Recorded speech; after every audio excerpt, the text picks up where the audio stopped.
ذرا ہمارے ویورز کو سمجھائیے بالکل سادہ انداز میں، یہ جو حالیہ سیلاب ہیں اس کی وجہ معمول سے زائد بارشیں ہیں، موسمیاتی تغیر تو ہے اور اس کے ساتھ پھر بارشیں بھی زیادہ ہو رہی ہیں، یا پاکستان میں ڈیموں کا مناسب نہ ہونا ہے، اتنے ڈیمز ہم نہیں بنا سکے کہ ہم اس پانی کو بچا لیتے، اس کو ذخیرہ کر لیتے؟ بسم اللہ الرحمن الرحیم. آپ کو بہت شکریہ مجھے بات کرنے کا آپ نے موقع دیا.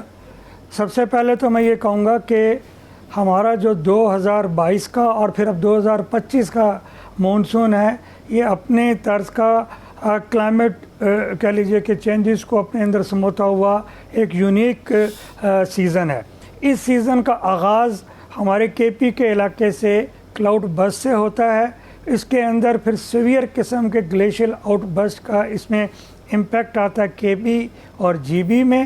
جس وجہ سچویشن چل رہی ہے تو ہمارا مونسون سائڈ بائی سائڈ ہمارے صدرن ایریا میں اربن ایریاز کو بھی ہٹ کرتا ہے. کراچی میں ہمارے ٹھیک ٹھاک قسم کی اربن فلڈنگ کے ایشو ہوتے ہیں. اسی دوران میں یہ سسٹم ہمارے جو مین انڈس ہے اس کو ہٹ کرتا ہے اور ہمارا انڈس لو سے میڈیم فلڈ میں آتا ہے. اس سچویشن تک تو بات چلتی ہے، لیکن اس میں پھر وہ ٹریڈیشنل مونسون سسٹم جو 90 کی دہائی میں تھا یا 2010 کے اراؤنڈ تھا، وہ دوبارہ ہم دیکھتے ہیں کہ وہ سچویشن دوبارہ اب ہم نے فیس کرنی شروع کی. وہ کیا ہے کہ یہ سسٹم یا تو آ کے تربیلا کے اوپر آ کے ٹھیک ٹھاک برساتا ہے اور ہمارا انڈس پانی میں آتا ہے، اور ادروائز چناب اور جہلم کے درمیان میں یہ سیویئر رین دیتا ہے، جس کی وجہ سے بوتھ جہلم اور چناب ہمارے پانی میں آتے ہیں. اس دفعہ اس میں ایک ایڈیشنل چیز یہ ہوئی ہے کہ یہ سسٹم جب پاکستان میں سیویئر رین دے رہا تھا، اسی طریقے سے یہ انڈین اپ سٹریم کیچمنٹس کے پر بھی بہت سیویئر اس کی وجہ سے رین فال تھی. اور اس میں ایک ایڈیشن جو ہوئی، سپر امپوز جو ہوئے، وہ ریلیزز تھے جو انڈین سائڈ سے ہمارے 2 ایسٹرن ریورز میں اور پھر چناب کے اندر آئے. میں یہ سمجھتا ہوں کہ یہ والا جو ہمارا مونسون 2025 کا ہے، اس 2025 کی سیویئرٹی 2022 کے مقابلے میں اس لحاظ سے فرق ہے کہ 2022 میں ٹوٹل رین تھا اور وہ ٹوٹل رین ہمارے پلین ایریاز میں اس نے تباہی مچائی تھی، جبکہ اس نے ہمارے ایگریکلچر بیس جتنے بھی ہمارے فیلڈز ہیں اس کو اس نے تباہ کیا ہے. لیکن اس میں ایک میجر عنصر، بہت میجر عنصر ہمارے کراس بارڈر واٹر کے آنے کا ہے. اور میں یہاں پہ یہ بات بڑے وثوق سے کہوں گا کہ یہ ساری چیزیں اپنی جگہ پہ، لیکن اس سے زیادہ سیویئر دنیا میں کسی بھی جگہ پہ آپ کو کلائمیٹ ریلیٹڈ ویزیبل امپیکٹس نہیں ملیں گے. اور یہ ویزیبل امپیکٹس اب یہ ڈیزائر کرتے ہیں کہ ہمیں کسی ایک ڈائریکشن میں نہیں، ہمیں ملٹیپل ڈائریکشن میں مینی فولڈ ایکشنز لینے ہوں گے. اور ان مینی فولڈ ایکشنز میں ابھی آپ نے فرمایا بات کی ڈیمز کی، تو یقیناً ہمیں بڑے ڈیمز کی تو ضرورت کل بھی تھی، آج بھی اور کل بھی ہوگی. اور بڑے ڈیمز کی ایک میجر ضرورت اس لیے ہوگی اور ہے کہ کل ہماری آبادی جس وقت 2050 میں اراؤنڈ 315-320 ملین کے اوپر چلی جائے گی، تو جو 13 ملین ایکڑ فیٹ کا پانی اس وقت ہے، اور اس میں 2030 میں تقریباً 9-10 ملین ایکڑ کا اضافہ ہونا ہے، تو ہماری وہ فوڈ ریکوائرمنٹس کو پورا نہیں کرے گا.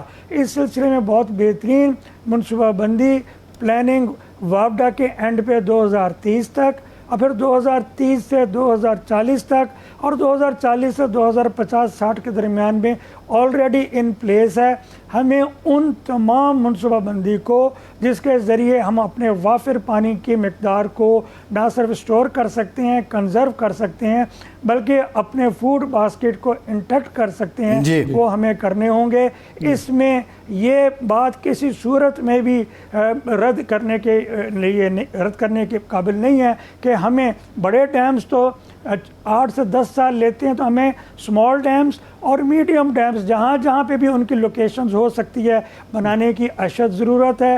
اس کے ساتھ ساتھ نیشنل لیول پہ نیشنل واٹر کنزرویشن اسٹریٹجی، جو کہ اربن ایریاز کے لیے بھی اور رورل ایریاز کے لیے بھی ان تمام کمیونٹیز کو جو لو لائنگ ایریاز میں ہیں، جو ریور بیڈ کے قریب ہیں، یا جو سلم ایریاز جو شہری علاقوں میں ہوتے ہیں، ان کے لیے ہمیں منصوبہ بندی پڑی ہوئی ہے. اس کو ہمیں ڈیزائن اور پلاننگ کو کنورٹ کرنا ہے امپلیمنٹیشن میں. اور خصوصی طور پہ یہ اقدامات تو اگلے آپ سمجھیں کہ میڈیم ٹو لانگ ٹرم ہو سکتے ہیں. جو فوری طور پہ شارٹ ٹرم اقدامات ہوں، اس میں ہمارے جو دریائی نظام ہے، دریائی نظام میں ہمیں right of way of the river کو انشور کرنا ہے کہ اس کی اب دوبارہ انکروچمنٹ نہ ہو. اس وقت نئی پیش گوئی ہے کہ جی سسٹم پھر بن رہا ہے، بارشیں پھر ہوں گی، اور پاکستان میں بھی ہوں گی، انڈیا میں بھی ہوں گی، کشمیر میں بھی ہوں گی. وہ ہمارے لیے کتنا خطرناک ہے اور ہمیں کن مسائل کا سامنا کرنا پڑ سکتا ہے؟ جی، آپ نے درست فرمایا. جو محکمہ موسمیات کی فورکاسٹ ہے وہ 6 ستمبر سے آنورڈ ہے، اور یہ تقریباً 9 سے 10 ستمبر کے درمیان ہے. اور اس کا آغاز بقول جو ان کی فورکاسٹ ہے وہ سندھ کے علاقوں سے ہوتا ہوا ہمارے اوپر ناردرن ایریا تک اس کا امپیکٹ آئے گا. اور اگر یہ امپیکٹ، کیونکہ یہ اس دفعہ کی مونسون بہت زیادہ سیویئر ہے اور اس کا امپیکٹ انڈین سائڈ تک ایکسٹینڈڈ ہے، تو لازمی طور پہ ہمارے ایسٹرن ریورز جو ہیں وہ کنٹینیوسلی فلو کریں گے میڈیم ٹو ہائی فلڈ میں. اور situation very high to exceptionally high flood کی بھی ہو سکتی ہے. اس امکان کو، اس چیز کو ذہن میں رکھتے ہوئے کہ انڈین کیچمنٹ ایریاز میں جو ان کے اسٹرکچرز بنے ہوئے ہیں وہ آلموسٹ ان کے میکسیمم کنزرویشن لیول پہ ہیں. اور اگر وہاں پہ یہی سچویشن رہتی ہے تو کسی بھی وقت، کسی بھی لمحے وہاں سے پانی کا جو ہے وہ اخراج ہوگا. اور جو پانی کا اخراج ہوگا، پہلے تو جب ہماری انڈس واٹر ٹریٹی جو اب انڈیا نے سسپینشن میں ڈالی، اگر وہ نہ ہوتی تو اس میں ایک باقاعدہ میکینزم تھا جس میں ہر 6 گھنٹے، 3 گھنٹے اور ایون 1 گھنٹے کے بعد بھی اطلاع آتی تھی. اب یہ ہے کہ وہ ہمیں صرف بتا دیا جاتا ہے کہ یہ فلانی جگہ پہ ریور جو ہے وہ ہائی فلڈ میں یا ویری ہائی میں ہے، یا یہاں سے ہم نے پانی کا اخراج کر دیا. وہ اخراج کتنا ہے وہ ہمارے علم میں نہیں ہوتا. تو اس ساری سچویشن میں ہمیں ہمارے ان اداروں کو جو فورکاسٹ کرتے ہیں یا وہ ادارے جو فورکاسٹ میں مدد دیتے ہیں، مثال کے طور پہ اسپارکو ہے، مثال کے طور پہ ہمارا نیشنل انسٹیٹیوٹ آف اوشینوگرافی ہے، یہ وہ ادارے ہیں جو کہ سیٹلائٹ بیس انفارمیشن کی بیس کے اوپر بتا سکتے ہیں کہ اگر اوپر رین ہوئی تو اس رین کی وجہ سے واٹر سپریڈ کتنا ہوگا اور وہ واٹر سپریڈ ہمیں کتنا امپیکٹ کرے گا ڈاؤن اسٹریم میں. اگر میں نیچے آ کے بات کروں تو اس وقت آپ کے علم میں ہے کہ تریمو اور تریمو سے نیچے پنجرت تک پانی جو ہے وہ 5 لاکھ پلس میں جا چکا ہے. ابھی ہمارا انڈس اس لحاظ سے ہمیں سکون ہے کہ وہاں پہ وہ لو فلڈ میں یا نارمل سچویشن میں ہے، لیکن آنے والے دنوں میں اس نے سویل کر. اچھا احمد صاحب یہ بتائیے گا، جی آپ نے یہ ذکر کیا ہے، دریاؤں کا احوال بھی بتایا. ایک چیز تو طے ہے کہ ہمارے دریاؤں کی کیپیسٹی کم ہوئی ہے اور اس میں جو انکروچمنٹ ہے یا دریائی زمین کو استعمال کرنا ہے، خواہ وہ آبادی بنانے کے لیے کسی اور پرپز کے لیے، وہ ایک بہت بڑی ریزن ہے. لیکن ساتھ ہی ساتھ یہ دلیل بھی دی جاتی ہے کہ دنیا بھر میں جب غیر معمولی بارشیں ہوتی ہیں تو اسی طرح کی فلڈنگ ہوتی ہے. اب کیا یہ کافی ہے اس بات پہ آمین کر لیا جائے کہ غیر معمولی بارشوں کی وجہ سے ہوا ہے اور ہمارے دریاؤں کی کیپیسٹی آنے والے دنوں میں نارمل جو بارشیں ہیں ان کو سہ لے گی؟ میں سمجھتا ہوں کہ دیکھیں اس پہ ہمیں قناعت کرنی، بالکل آپ کا بالکل صحیح آپ نے کویشچن ریز کیا ہے. ہمیں 2-3 چیزیں تو فوری طور کے پر کرنے کی ضرورت ہے. دیکھیں 2022 میں ہماری جو رین فال تھی وہ 175% ابو نارمل تھی.